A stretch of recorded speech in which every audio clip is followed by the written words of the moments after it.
नमस्कार दोस्तों, एससीटीसी हार्ट्रॉन के इम्पोर्टेंट क्वेश्चंस की आज हम ये नेक्स्ट सीरीज करेंगे। In Excel to access the go to special features की स्पेशल फीचर पर जाने के लिए हम क्या यूज कर सकते हैं। तो जो कंट्रोल जी शॉर्टकट हम यूज कर सकते हैं, वहां से डायरेक्ट हम कहीं जंप करना चाहें किसी भी कमांड पर या किसी एक प्लेस पर एक्सेल में, जैसे हमारे यहाँ पर गो टू स्पेशल में फॉर्मूला, कंस्टेंट्स, ब्लैंक्स, ये सब जो रो डिफरेंस है या डिपेंडेंट्स है या लास्ट सेल पे जहां भी हम जाना चाहें तो जंप कर सकते हैं गो टू स्पेशल ऑप्शन से, और शॉर्टकट होता है control plus G. In Excel how do you change column width to fit the contents, कि जो कॉलम की विड्थ है आप उसको चेंज कैसे कर सकते हैं जो कंटेंट उसके अंदर डाला है उसके हिसाब से। तो जो हमारा कॉलम होता है इसके राइट साइड पे अगर जब हम यहाँ पर डबल क्लिक करते हैं तो कॉलम की विड्थ ऑटोमेटिक एडजस्ट हो जाती है। Double click the boundary to the right of the column heading. In Excel one can use the format painter multiple times, की फॉर्मेट पेंटर को मल्टीपल टाइम्स यूज किया जा सकता है before one turn it off, जब तक उसे कोई बंद ना करे। तो it can be turn off by, तो यहाँ पर हमारा ब्लैंक है, उसमें बताना है कि हम इसको टर्न ऑफ कैसे कर सकते हैं, बंद कैसे कर सकते हैं। तो double click the format painter button, format painter button को डबल क्लिक करके हम उसको टर्न ऑफ कर सकते हैं। The rectangular highlight that appears on the commands is called, उसको हम क्या कहेंगे। तो जो रेक्टेंगुलर हाईलाइट जो एरिया है थोड़ा सा अलग दिखाई देता है, उसका कलर और उसकी बाउंड्रीज अलग से शो हो जाती है कमांड के ऊपर, तो वो कहलाता है मेनू पॉइंटर। इसको डेमो में देख लेते हैं कि जो ऊपर जैसे हमारे पास जो पेज लेआउट का देखो इधर ये हाईलाइट हो चुका है एरिया, ये मेनू पॉइंटर कहलाता है। The creation of A macro involves, कि मैक्रो इन्वॉल्व करना है, क्रिएट करना है तो उसमें क्या चीज इन्वॉल्व होती है, कि सबसे पहले तो हमें मैक्रो के लिए प्लान करनी होती है, फिर एक लोकेशन चूज करनी होती है, हमें मैक्रो कहाँ एंटर करना है। तीसरा है कि जो मैक्रो है उसकी जो फर्स्ट सेल है, जो मैक्रो एंट्रीज करनी है उसको एक नाम असाइन करना होता है। तो ये मैक्रो में इन्वॉल्व होती है, ये चीजें क्रिएट करते हैं तब। A program that works like a calculator, की जो कैलकुलेटर की तरह काम करता है for keeping track of money and making budget, budget बनाने में या पैसे को जो ट्रैक करना है उसके लिए। तो जब फाइनेंशियली जब पैसे की बात आती है उसको किस तरह हैंडल करना है, इसकी कैलकुलेशन है, सीए क्या यूज कर सकता है, जो सीए यूज कर सकता है उसके समकक्ष क्या है, तो ये एक ही चीज है स्प्रेडशीट। स्प्रेडशीट में जितने भी फाइनेंशियल कैलकुलेशंस हैं, बजट या मनी से रिलेटेड जो भी क्वेश्चन बनता है तकरीबन स्प्रेडशीट से ही बनाते हैं। व्हाट कंप्यूटर प्रोग्राम लेट्स, कौन सा कंप्यूटर प्रोग्राम हमें फ्री आज़ादी देता है, परमिशन देता है, we use an electronic ledger sheet for financial analysis. तो फाइनेंशियल एनालिसिस के लिए जो कंप्यूटर का प्रोग्राम है वो स्प्रेडशीट प्रोग्राम है जो हमें इसके लिए आज़ादी देता है, सुविधा। An electronic spreadsheet consist of, कि जो इलेक्ट्रॉनिक स्प्रेडशीट है हमारे पीसी में जो स्प्रेडशीट है उसमें क्या क्या होते हैं। तो हमारी स्प्रेडशीट में रोज, कॉलम्स एंड सेल्स होते हैं। तो जो भी स्प्रेडशीट है, रोज और कॉलम्स का जो इंटरसेक्शन होता है वो हमारी सेल, ये चीजें होती हैं। ए टेम्पलेट डज नॉट कंटेन, कि एक टेम्पलेट में क्या नहीं होता है। तो टेम्पलेट में पहले से ही प्री डिसाइडेड फॉर्मूला, इमेज, जो कुछ भी होता है यूजर अपनी रिक्वायरमेंट के हिसाब से टेम्पलेट को चूज करता है। तो उसमें जो न्यूमेरिकल वैल्यू है या और कोई डेटा है वो पहले से उसमें टेम्पलेट में फिल नहीं होता, तो यूजर के लिए जो वैल्यू होती है, न्यूमेरिकल डेटा होता है, वो यूजर प्रोवाइड करता है। A spreadsheet is the best application for कि स्प्रेडशीट बेस्ट एप्लीकेशन है किसके लिए? तो ये डिपेंड करता है ऑप्शंस पर कि उस क्वेश्चन में जो ऑप्शंस दी गई हैं वो कैसी हैं।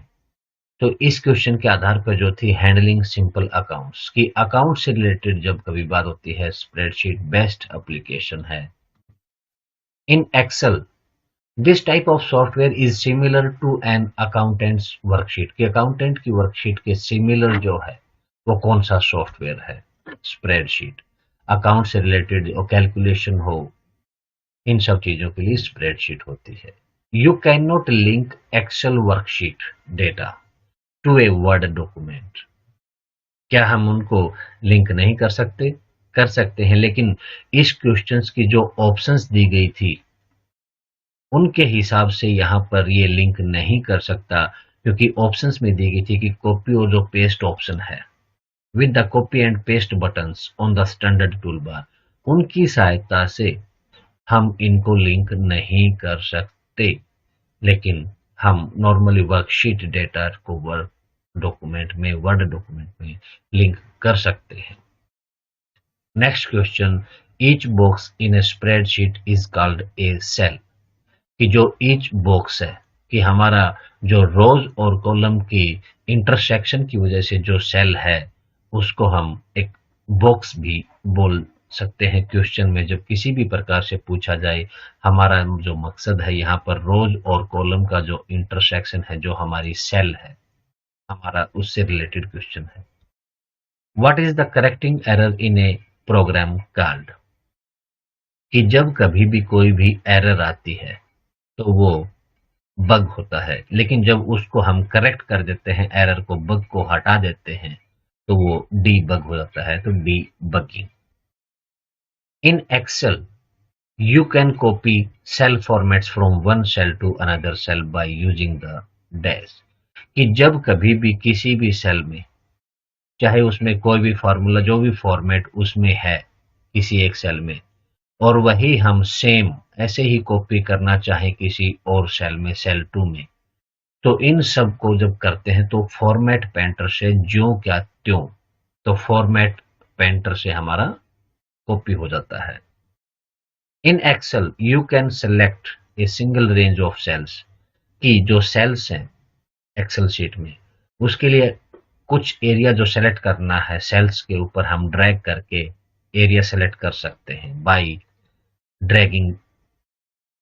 In Excel documentation should include कि डॉक्यूमेंट्स का जो एक्सेल डॉक्यूमेंटेशन है उसमें क्या चीज इंक्लूड है, क्या होता है कि सबसे पहले तो हमें इंफॉर्मेशन होनी चाहिए, जो डेटा हम इनपुट करेंगे वो हमारे पास होना चाहिए।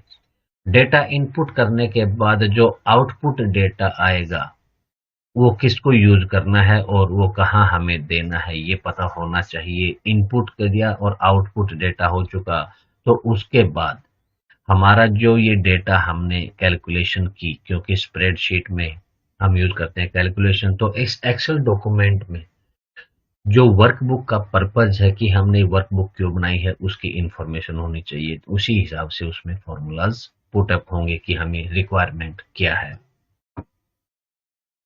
ए यूजफुल टेम्पलेट कंटेन्स डैश कि टेम्पलेट जो पहले से ही तैयार है, हमें उसमें वैल्यूज भरनी होती हैं। यूजर अपने हिसाब से टेम्पलेट को चूज करता है कि किस प्रकार की टेम्पलेट उसको चाहिए, किस प्रकार का वर्क उसको करना है। तो प्री एडिट जो फॉर्मूलाज होते हैं उसमें वैल्यूज हो या न्यूमेरिकल हो, वो यूजर खुद भरता है।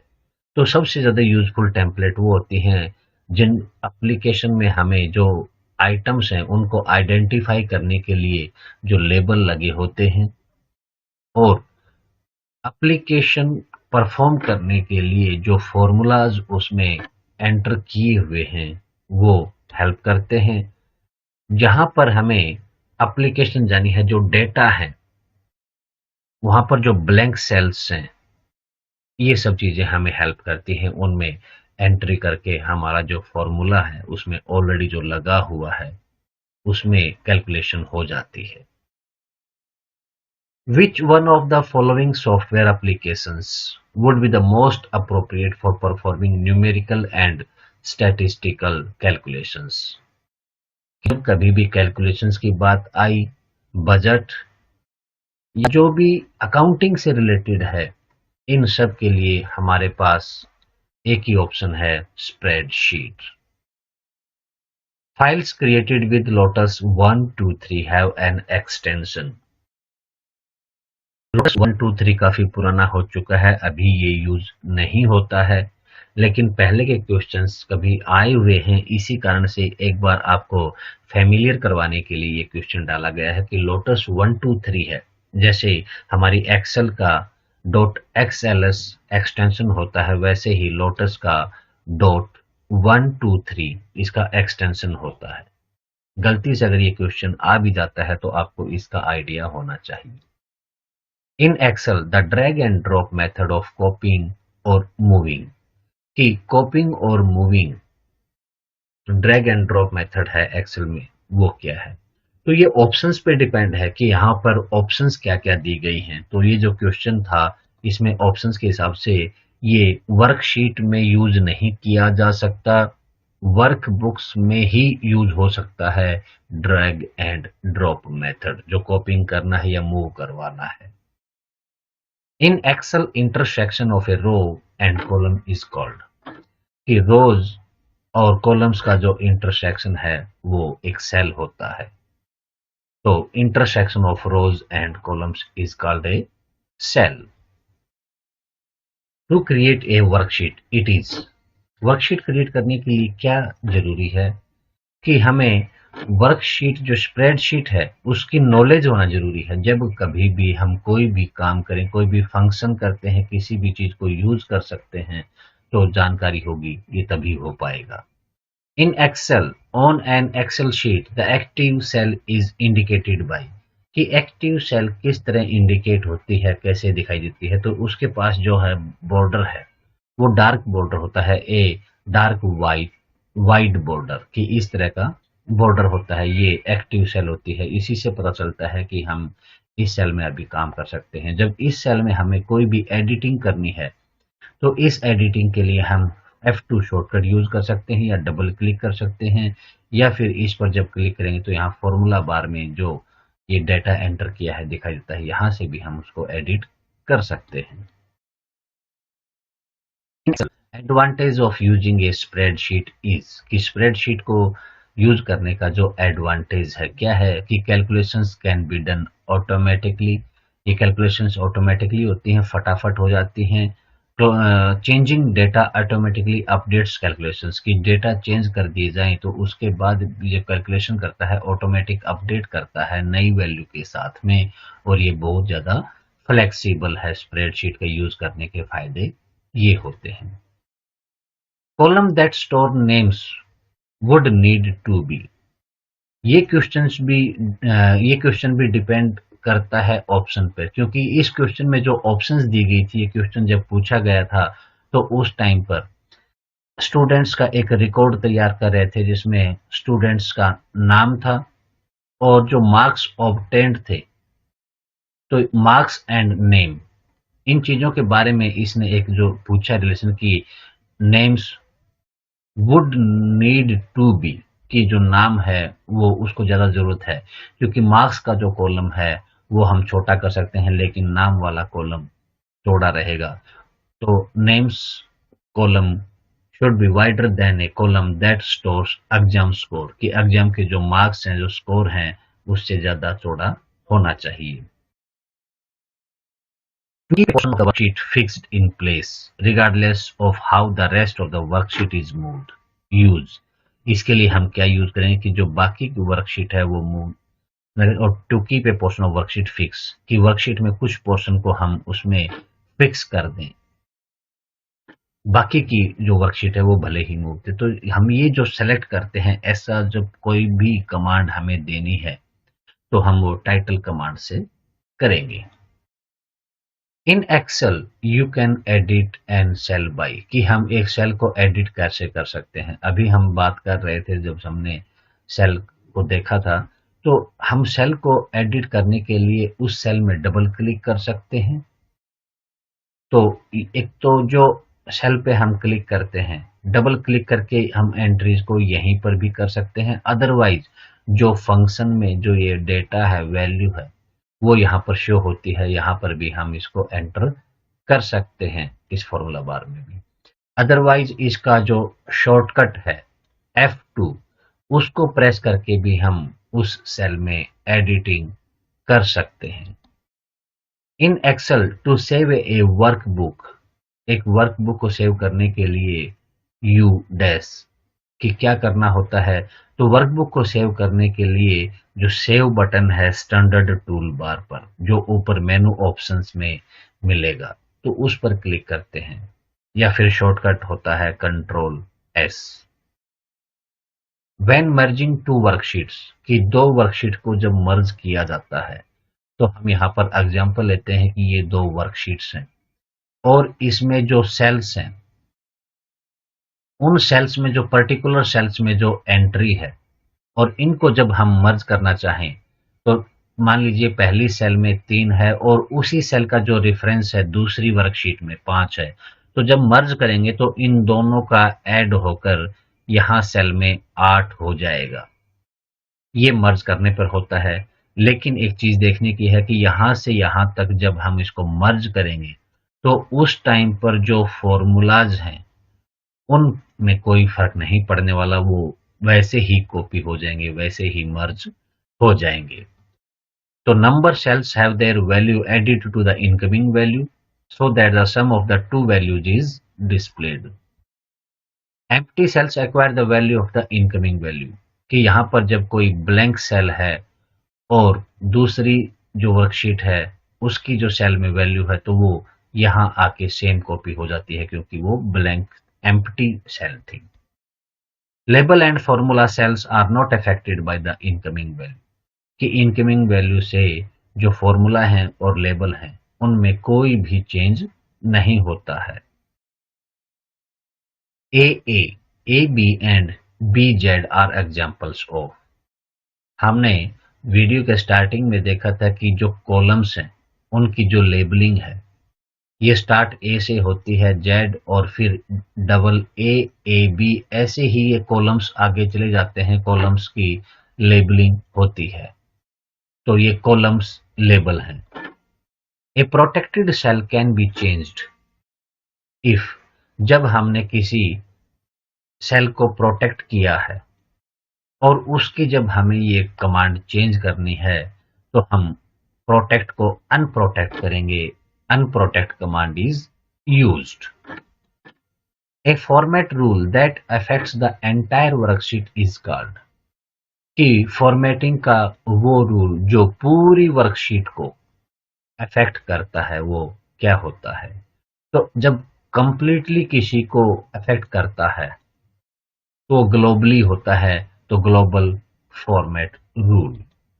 If two window panes are synchronized, कि दो विंडो पेन को सिंक्रोनाइज किया गया है। सिंक्रोनाइज का मतलब होता है कि जो भी एक्शन एक में होगा सेम एक्शन दोबारे में दूसरे में भी होगा, तो सिंक्रोनाइज किया गया है मतलब उसको उसी जैसा बनाया गया है। तो इसमें जब हम स्क्रॉल करेंगे, स्क्रोलिंग पेन 1, कि हम जब एक में स्क्रोलिंग करेंगे तो दूसरे में भी सेम स्क्रोलिंग होगी, तो causes the other pane to scroll in the same direction, क्योंकि ये सिंक्रोनाइज्ड हैं, एक जैसी ही उसमें होने वाली है।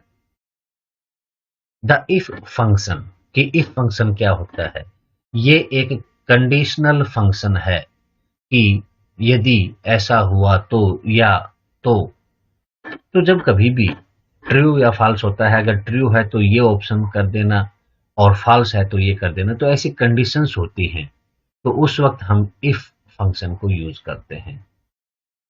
The it returns one value if a condition is true, अगर एक कंडीशन ट्रू है, अनदर वैल्यू इज फॉल्स, की दूसरी फॉल्स है।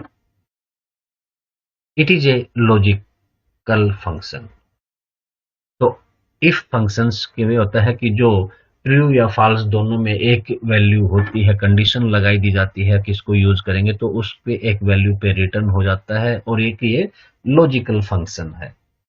In Excel data can be arranged in a worksheet in a easy way to understand manner using, कि एक आसान तरीका हो जाए जिसमें हमें इजीली समझ में आए कि वो डेटा कैसे अरेंज कर सकते हैं। उसके लिए हम ऑटो फॉर्मेटिंग डाल देते हैं, स्टाइल्स अप्लाई कर देते हैं, और जो फॉन्ट्स है वो चेंज कर देते हैं, तो हमें जो समझने में आसानी हो जाती है। इन सब चीजों के यूज करके हम इसको ऐसा बना सकते हैं। विद ऑटोमेटिक रिकैलकुलेशन डैश, फिर एक ऑप्शनल के हिसाब से चूज करने वाला क्वेश्चन आ गया। अगर ये क्वेश्चन डायरेक्ट आता है तो हम आंसर देने में सक्षम नहीं होते हैं, लेकिन हमें ऑप्शंस देखनी होती हैं ऐसे क्वेश्चंस के लिए। तो ऑटोमेटिक रिकैलकुलेशन इसकी ऑप्शन है कि जब कभी भी हम कोई न्यू डेटा की एंट्री करेंगे तो वो नए डाटा के हिसाब से कैलकुलेशन हो जाती है। Every formula is recalculated whenever any entry is changed, कोई भी एंट्री चेंज कर देंगे तो उस एंट्री के हिसाब से ही कैलकुलेशन रिकैलकुलेशन हो जाती है। If a cell's column width is 0, कि एक कोई सेल का कॉलम है वो 0 है उसका size, the cell's content is not, कि सेल के अंदर जो कंटेंट है उसका क्या होगा। जब इसमें कोई विड्थ है ही नहीं तो इसके अंदर का जो कंटेंट है वो हमें दिखाई नहीं देगा। Not shown in the display, display में उसका कंटेंट शो नहीं होगा।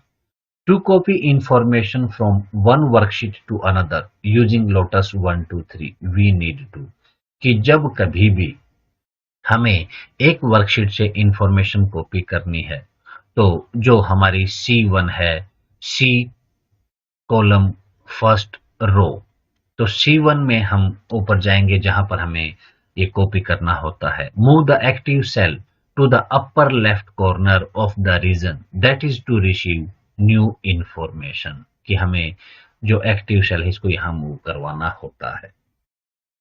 व्हाट पैकेज परमिट्स पीपल, कि लोगों को परमिट करता है, कौन सा पैकेज है। To quickly create, manipulate and analyze data arranged in columns and rows, columns और रोज में ये डेटा जो क्रिएट है, मैनिपुलेट, एनालाइज, ये सब चीजें अरेंज होती हैं, यह स्प्रेडशीट पैकेज है।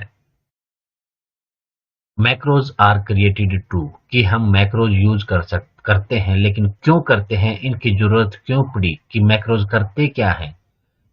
तो मैक्रोज क्रिएट किए जाते हैं कि जब कभी भी हम एक ही प्रकार के फंक्शन या फार्मूला किसी जब बहुत सारी सेल्स में या जहां कहीं भी जरूरत से ज्यादा हमें जो काम करना होता है तो मैक्रोज को हम एक बार फिट कर देते हैं और वो वहां पर लागू हो जाता है। तो हमारा जो काम है जो बोरिंग वाला है कि बार बार एक ही फॉर्मूला हम लगा रहे हैं, तो ऐसी चीजों से बचने के लिए हम मैक्रोज लगाते हैं।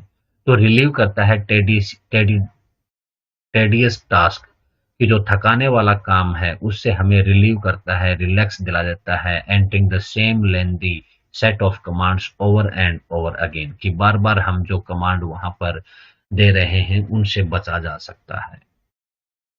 रिमेंबर कमांड्स गिवन इनफ्रीक्वेंटली, कि जो कमांड्स इनफ्रीक्वेंट दी गई हैं उनको ये याद रखता है और स्प्रेडशीट को अपना डिसीजन फैसला लेने के लिए भी अलाउ करता है, कि उसमें फॉर्मूला लगा दिया तो उसी हिसाब से उस कंडीशन के हिसाब से वो अपना फैसला भी ले लेती है spreadsheet. The most common method of context switching is, तो सबसे जो कॉमन मेथड है कंटेक्स्ट स्विचिंग का, कंटेक्स्ट होता है संदर्भ, तो इस संदर्भ में स्विचिंग है, इससे जो दूसरे में चेंज करना है उसका सबसे आसान तरीका है windowing. Windowing is the common method of context switching. Changing in a source worksheet will affect A target worksheet that, कि सोर्स वर्कशीट का नाम आते ही हमें पता चला कि यहाँ पर ये वर्कशीट लिंक की गई है। तो जो सोर्स वर्कशीट है उसके अंदर से इसको लिंक किया गया है, इसका मतलब है कि जो ये सोर्स है यहाँ जब हम कभी भी कोई भी चेंज करेंगे तो जो लिंक की गई शीट है उसमें भी वो चेंज हो जाएगा। Has been linked to the source worksheet, कि वर्कशीट जो सोर्स साथ में लिंक की गई है वहां पर ये सब source worksheet will affected target, कि टारगेट वर्कशीट में भी चेंज होता है, सोर्स वर्कशीट में होगा तब। The default style for the new data कीड इन ए न्यू वर्कबुक, कि नई वर्क में जो डेटा को है की किया गया तो उसमें जो डिफॉल्ट स्टाइल है, तो जब कभी भी डिफॉल्ट आता है तो डिफॉल्ट तकरीबन हमारा जो सेटिंग होती है वो नॉर्मल सेटिंग होती है। उसके बाद जब हम चाहें अपनी रिक्वायरमेंट के हिसाब से जो यूजर है वो चेंज कर लेता है सेटिंग्स को, तो डिफॉल्ट सेटिंग होती है वो, अगर न्यू वर्कबुक के बारे में बात करें तो वो नॉर्मल होती है। The cell reference for a range of cells, कि सेल्स की जो एक रेंज है उसकी जो रेफरेंस है सेल की, that starts in cell C1, की सी कॉलम में first row and goes over to column H and down to the row 10, तो C1 से C10 में H10 तक गई है, तो यानी कि जो सिलेक्शन किया है वो स्टार्टिंग से लेकर H कॉलम के 10वीं रो तक किया है।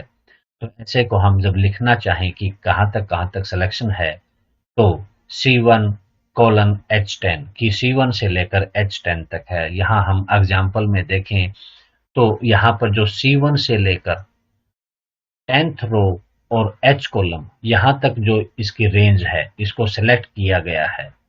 इसको लिखने का जो तरीका है वो C1 कोलन H10 है, कि C1 से लेकर H10 तक इसको सेलेक्ट किया गया है, और जो सिलेक्टेड पोर्शन है ये रेंज कहलाता है। ये एक सेल को भी सिलेक्ट कर सकते हैं या फिर एक रो को भी सिलेक्ट कर सकते हैं या नंबर ऑफ सेल्स हो सकती हैं। You can convert existing Excel worksheet data, तो वर्कशीट का जो एक्सेल का डेटा है उसको हम कन्वर्ट कर सकते हैं and charts to HTML document. जैसे ही HTML का नाम आता है तो हमें ध्यान ये रखना है कि HTML फॉर्मेट में सेव किया हुआ डाटा ही किसी भी वेबसाइट पर अपलोड किया जा सकता है। HTML फॉर्मेट ही चाहिए हमें अपलोड करने के लिए, तो बाय यूजिंग द डैश, तो हम ये HTML में सेव कर सकते हैं, कन्वर्ट कर सकते हैं, तो इंटरनल असिस्टेंट विजार्ड की हेल्प से। तो इंटरनेट असिस्टेंट विजार्ड HTML में कन्वर्ट कर देता है। What function displays row data in a column और column data in a row, कि कॉलम के डेटा रो में और रो के कॉलम में जब ये कन्वर्ट करता है तो वो ट्रांसपोज कहलाता है। हम पहले मैथमेटिक्स में मैट्रिक्स जब पढ़े थे तो उस मैट्रिक्स में जो रोज और कॉलम्स को आपस में जो चेंज कर किया गया था तो उसको ट्रांसपोज कहते थे, कि ए मैट्रिक्स दिया गया है इसका ट्रांसपोज निकालिए, तो रोज और कॉलम को चेंज करते थे, तो रोज का डाटा कॉलम में और कॉलम डेटा रोज में होगा तो वो transpose. Dash valid zoom percentage in Excel, कि जब एक्सेल में काम करते हैं तो जो जूम परसेंटेज है कि नेगेटिव से लेकर प्लस तक हम इसको कितना चेंज कर सकते हैं, तो ये 10 से लेकर 400% तक है। तो जब हम इसको मिनिमम पे क्लिक करते रहते हैं तो 10 से कम ये नहीं हो सकता और मैक्सिमम जाता है ये 400%, जैसा कि अभी इमेज में दिखाया गया ये मैक्सिमम यहाँ पर आया हुआ है जो कि 400% है और मिनिमम ये 10% होता है। तो ध्यान रखना है कि एक्सेल में जो जूम परसेंटेज है वो 10 से लेकर 400% तक है। How can we set page border in Excel, कि हम पेज बॉर्डर कैसे लगा सकते हैं, किस कमांड को हम सेलेक्ट करें तो एक्सेल में पेज बॉर्डर लग जाता है। तो एक्सेल में एक चीज ध्यान देने की बात यह है कि इसमें पेज बॉर्डर नहीं लग सकता, can not set page border in Excel. Which types of charts can Excel produce, कि कौन से चार्ट्स हो सकते हैं, पाई चार्ट हो सकता है, लाइन चार्ट हो सकता है या बार चार्ट हो सकता है, तो हम एक्सेल में ये चार्ट्स प्रोड्यूस कर सकते हैं। How is data organized in a spreadsheet, कि स्प्रेडशीट में डेटा ऑर्गेनाइज कैसे होते हैं। तो स्प्रेडशीट में हमारे पास सेल होती है और उसी सेल में हम डेटा की एंट्री करते हैं। वो रोज में हो सकता है, तो रोज और सेल्स इनका इंटरसेक्शन से ही हमारी सेल बनती है। तो हमारे जो भी डेटाज हैं वो रोज एंड कॉलम्स में ही ऑर्गेनाइज होते हैं। Shortcut to edit the selected cell, कि जो सेल सेलेक्ट की गई है और उसको एडिट करना है, उसके लिए जो शॉर्टकट है वो F2 होता है। इसके अलावा हम डबल क्लिक करके या फिर फॉर्मूला बार जो है उसमें जो डेटा दिखाई देता है वहां पर भी हम एडिट कर सकते हैं। शॉर्टकट पूछा गया है इसलिए F2। To calculate the effect of interest rates on sums of money over time we should use it, कि जब हमें क्वेश्चंस का जो दिया गया है कि हमें इंटरेस्ट रेट पर क्या असर पड़ता है, तो ये जो सब चीजें हमने देखी थी कि कैलकुलेशन सीए से रिलेटेड कोई भी फाइनेंशियल जब पूछा जाए और उसमें कौन सा सॉफ्टवेयर हेल्पफुल है या बेस्ट है, इन सब चीजों में हमारी स्प्रेडशीट आई थी। तो यहाँ पर हमें इंटरेस्ट रेट निकालना है। यहाँ हमें ध्यान रखना है कि इंटरेस्ट रेट का क्या इफेक्ट पड़ेगा इन सब चीजों के लिए। जो हम फंक्शन यूज करते हैं, फॉर्मूला यूज करते हैं, वो फाइनेंशियल फंक्शन होता है जो इस इंटरेस्ट रेट के इफेक्ट को कैलकुलेट करता है। तो we should use a financial function. दोस्तों, अगर वीडियो पसंद आई हो तो लाइक और शेयर कर दीजिए और आने वाली वीडियोस का नोटिफिकेशन प्राप्त करने के लिए बेल आइकन दबाना ना भूलें। Thank you.